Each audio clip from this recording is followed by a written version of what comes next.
నెల్లూరు జిల్లా ఆత్మకూరు పట్టణంలోని ఐసీడీఎస్ పట్టణ కార్యాలయంలో బాల్య వివాహాలపై అవగాహన కార్యక్రమం ఏర్పాటు చేశారు. రాష్ట్ర ప్రభుత్వం పిలుపుతో జిల్లా కలెక్టర్ ఆదేశాల మేరకు ఏర్పాటు చేసిన అవగాహన సమావేశంలో పాల్గొన్న అధికారులు మాట్లాడుతూ టీనేజ్ బాలికలు గర్భం ధరించడం వల్ల తల్లి శిశు మరణాలు పెరుగుతున్నాయని వరల్డ్ హెల్త్ ఆర్గనైజేషన్ గుర్తించిన వివరాలను గుర్తు చేశారు. గ్రామ స్థాయిలో అంగన్వాడీ టీచర్లు, ఆశా వర్కర్లు, పొదుల లక్ష్మీ గ్రూపులు, సచివాలయ సిబ్బంది, పోలీసుల సమన్వయంతో పనిచేస్తే బాల్య వివాహాలను అరికట్టడం సాధ్యమని తెలిపారు.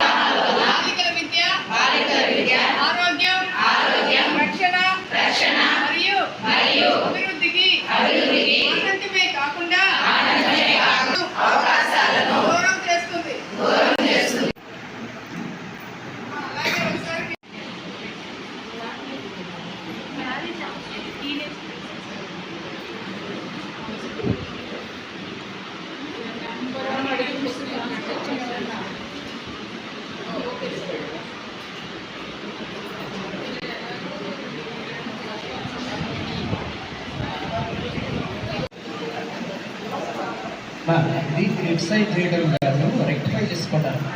ప్రిపరేషన్ అంటే పెళ్లి చూపులు, పెళ్లికి సంబంధించిన పందిరి వేయడము, బట్టలు కొనడం, బంగారు కొనడం అంతా ఉంటుందా? లగ్నాలు పెట్టుకునేది ఉంటుందా? లాస్ట్లో కాలు పట్టు పెట్టినప్పుడు వచ్చి పోలీసు ఉండగా పెళ్లి ఆపమంటే ఉంటారా? తంతారు పట్టు. మీరు చేసిన తప్పు అవునా కదా? ఏమైనా సినిమానా? ఒక అమ్మాయి అబ్బాయి మ్యారేజ్ అంటే అట్లీస్ట్ 2-3-4 months బిఫోర్ పెళ్లి చూపులు, తర్వాత వాళ్ళకి ఎంగేజ్మెంట్, బట్టలు కొనుక్కోవడం, బంగారం కొనుక్కోవడం, ఇంటెదురు పందిరి వేయడం, బంధువులు పిలుచుకోవడం, వెడ్డింగ్ కార్డ్స్ కొట్టించడం, అంతా ఫైనల్లీ పందిరేసి మండపం రెడీ చేసి కాలు పట్టు పెట్టేటప్పుడు మా ఏరియాలో పెళ్లి జరుగుతుంది, ఇది రెడీ రండి అంటే తంతారా లేదా? మరి మీరు ఎందుకు ఫెయిల్ అవుతున్నారు? ఈ 2-3 months ఏం చేస్తున్నారు మీరు?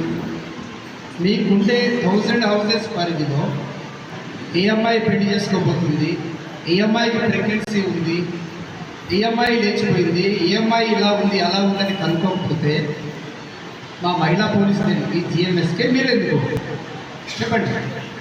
మీరు వాళ్ళు తంతారు తిడతారు భయపడి మీరు ఎవరు నోటీస్ తేవడం చాలా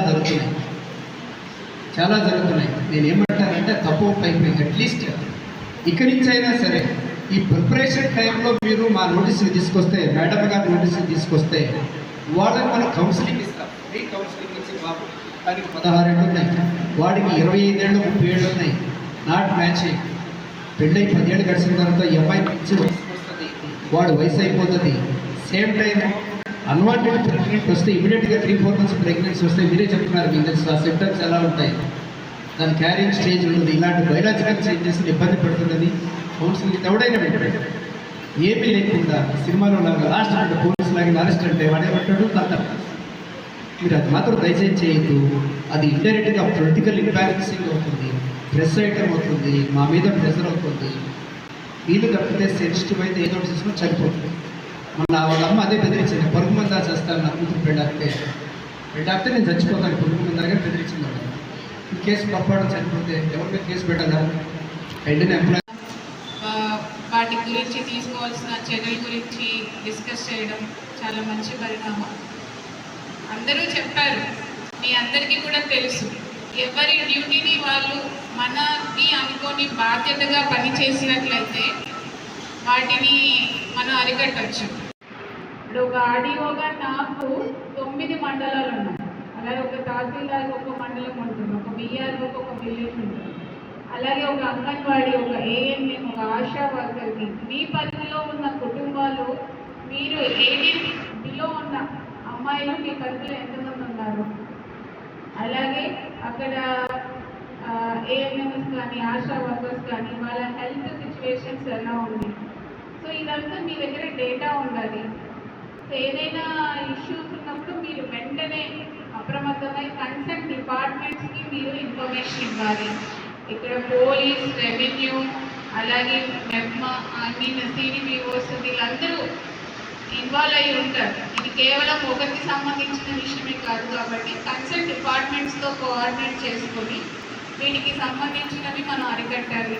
అలాగే ఇవే కాకుండా మీరు పిల్లలకి మీ పరిధిలో ఉన్న పిల్లలందరికీ గుడ్ టచ్ బ్యాడ్ టచ్ అంటే ఏంటి, వాటి మీద మీరు అవగాహన కల్పించాలి.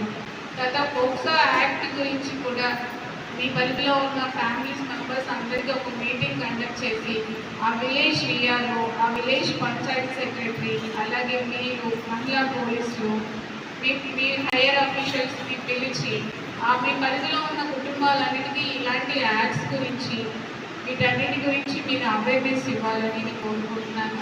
ఇక మీదట మన దగ్గర ఎలాంటి చైల్డ్ మ్యారేజెస్ కానివ్వండి, పోక్సో కేసెస్ కానీ లేకుండా మనమందరం అప్రమత్తంగా ఉండాలని ఈ సందర్భంగా మీ అందరినీ కోరుకుంటున్నాను. Thank you.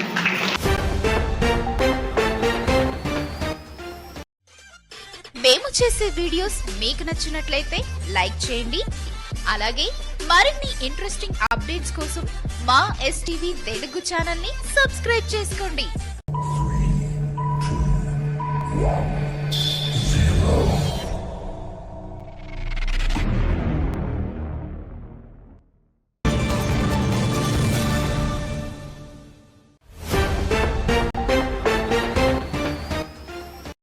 నెల్లూరు జిల్లా ఆత్మకూరులో పెరుగుతున్న ఆక్రమణలపై అధికారులు కన్నెర్ర చేస్తున్నారు. ప్రజలు వాహనాల రాకపోకలకు అంతరాయం కలిగిస్తూ ఆక్రమణలు చేస్తే చర్యలు తప్పవని హెచ్చరించారు. కమిషనర్ గంగాప్రసాద్, మాజీ కౌన్సిలర్ సురా భాస్కర్ రెడ్డి, టీడీపీ పట్టణ అధ్యక్షులు తుమ్మల చంద్రారెడ్డి కాలువలపై ఆక్రమణలను పరిశీలించి తక్షణం ఆక్రమణలను స్వయంగా తొలగించుకోవాలని, లేని పక్షంలో మున్సిపాలిటీ అధికారులు స్వయంగా చర్యలు తీసుకుని వాటిని తొలగిస్తారని హెచ్చరించారు. వేసవి కాలం దృష్ట్యా కాలువల తీత అత్యవసరమని, ప్రజలు సహకరిస్తే కాలువల శుభ్రత, నీటిపారుదల సమస్యలు సులభంగా పరిష్కారమవుతాయని కమిషనర్ పేర్కొన్నారు.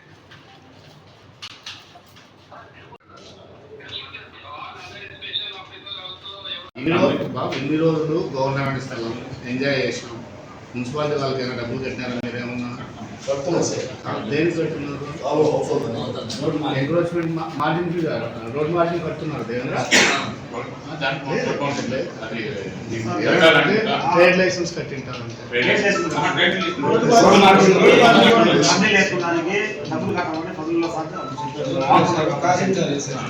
దానికి మనం డబ్బులు ట్యాక్స్ కట్టున్నారు. అది కాదు, డిపార్ట్మెంట్ బోర్డు వాళ్ళు కూడా వాళ్ళకి ప్రాపర్ ట్యాక్స్ కట్టాలి, దానికి సంబంధించి ఉంటుంది.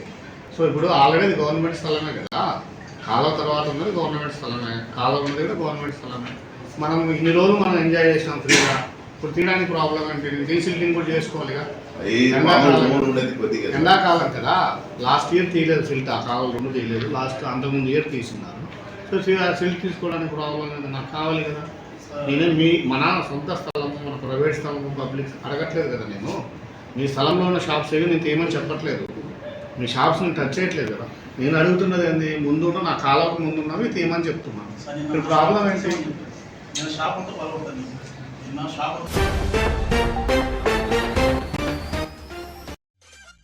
మేము చేసే వీడియోస్ మీకు నచ్చినట్లయితే లైక్ చేయండి. అలాగే మరిన్ని ఇంట్రెస్టింగ్ అప్డేట్స్ కోసం మా